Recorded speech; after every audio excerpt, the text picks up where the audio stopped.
Sadaqallahu al-Azim. My dear brethren, this ayah I read to you, I first learnt it about 45 years ago. About 45 years ago, me with some other friends, like-minded people, had attended a lecture in the Pine Street Madrasa Hall. And the lecturer suggested that if you, telling the audience, if you memorize half a dozen different verses from the Quran with their meaning, you will shine in any gathering. Wherever you are, Allah's kalam acts as an ornament, it acts as a weapon of attack and defense. From every point of view, different verses, just memorize them and it will hold you in good stead.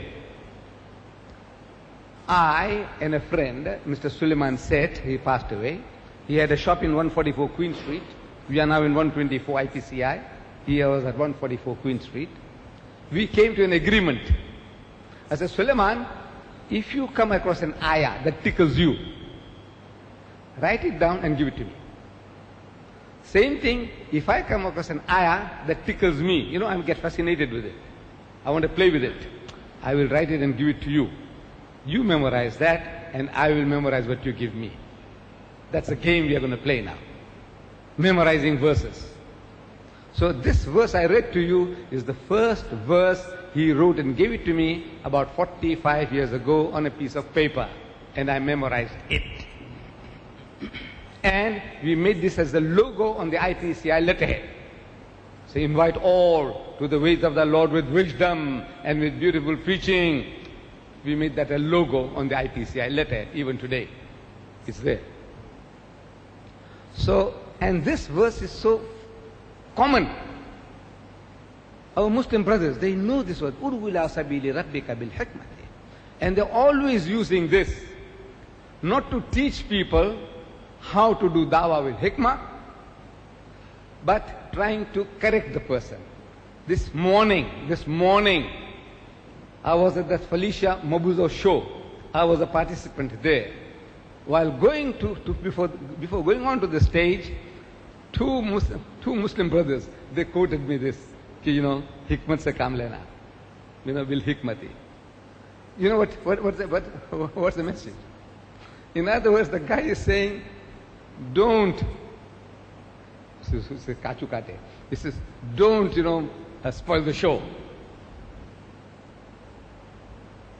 If you had the chance, you tell me now, what is this hikmah? Show me hikmah.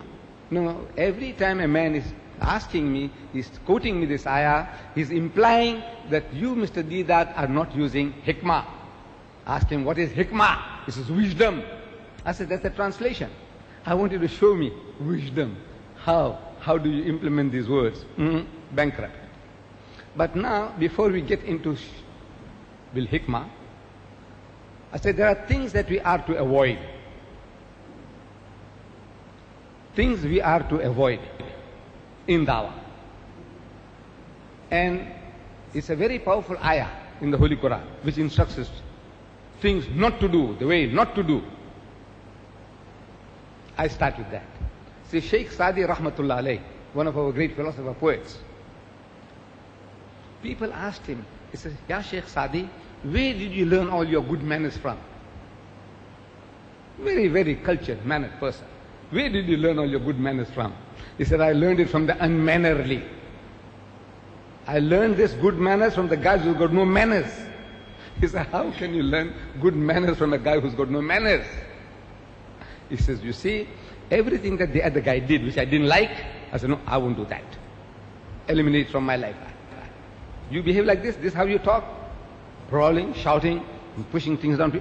I won't do that. Everything I see in somebody that I don't like, I said, I won't do that. I won't do that. I just eliminated all those shortcomings that people have, and I am what I am. So, getting rid of. And we in Islam, when a person accepts Islam, we are born Muslim, most of us, I take it, we are all Muslims.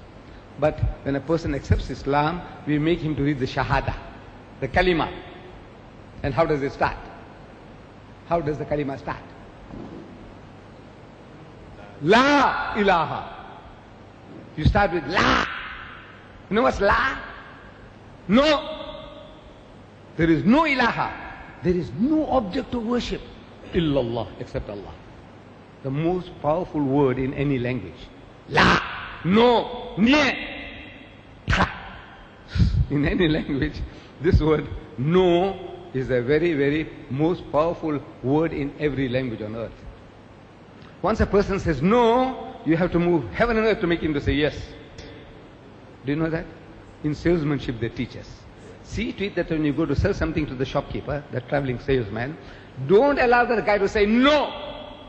Don't reach that, let him not reach that stage. Once he says no, now to persuade him to say yes. You want to marry somebody's daughter. And as soon as they look, I want to marry your daughter, he says no. Finish. How are you going to make him to change now? You have to move heaven and earth. So it's a very, very powerful word, and Allah begins instructing us. He says, Wala, wala, wala, and don't. Wala tujadilu ahlal kitabi illa billati hiya ahsan. And I had the good fortune to say people throwing things at me. So I have to learn to find out how to defend myself with Allah's kalam. So I learned this ayah as well. And a beautiful message was given to me. It was about 6 months ago. It was winter time. Maghrib was around 5 o'clock. So I get a telephone call from Mr. Babu Jadwat. Ideals. You know Ideal Corner? Ideal clothing people? Ideal. That Ideal Corner. There got so many Ideal shops. Jadwats. So he phones me. He says, Uncle, there is a group of 6 Saudis coming along, and I want you to be at the airport welcoming these people. So the natural excuse, I said, look man, I live on the north coast. I have to go to the south coast, to the airport, and then 8 o'clock at night, and then you take me home, he says, for supper. It'll finish at 11, 12 o'clock. I says, look, leave me out. Next day, I said, that group is visiting my office, so I'll meet them. He says, no, I need you. I said, okay, if you need me, I will be there. So I was there. 8 o'clock, the people arrived. Dr. Ahmed Tutunji, a man who had opened Saudi Arabia to me, the Imam of the Al-Raji Masjid. Al-Raji is a very rich man. He's got banks in Saudi Arabia. He's built a masjid in Riyadh called Al-Raji Masjid, Imam of that masjid, and the son of Al-Raji Bank, and 3 other Saudis. So we met them, welcomed them, and went to Mr. Babu Jadwat's house somewhere in Sydenham. Big house, big palace. We went there. And when we arrived there were about 50 people there, because it was dinner. If there was dinner or lunch here, we would have had the hall filled. No, you see. So there were about 50 people there. The guests, the visitors, they said, you see, we haven't made our Maghrib and our Isha yet. I took it that bulk of the people must have done the Maghrib and Isha. The Muslims, all Muslims. So I said, no, I'll also join you. So I joined the people for Maghrib and Isha. After making wudu and joining them, I said, Allahu Akbar for Maghrib. I said, I already did Maghrib. It was around 5 o'clock Maghrib. So in my mind, from 5 to 8 to 9, it looked like I did Asr. But what can I do? So I remained behind the Imam, and we are allowed in Islam. You can carry on, you can make your niyyah for any salat behind the Imam. If there's a Jamaat standing, and if you want to add 2 more of your own, you can make any niyyah and join behind the Imam. So I joined behind the Imam with that Saudi group.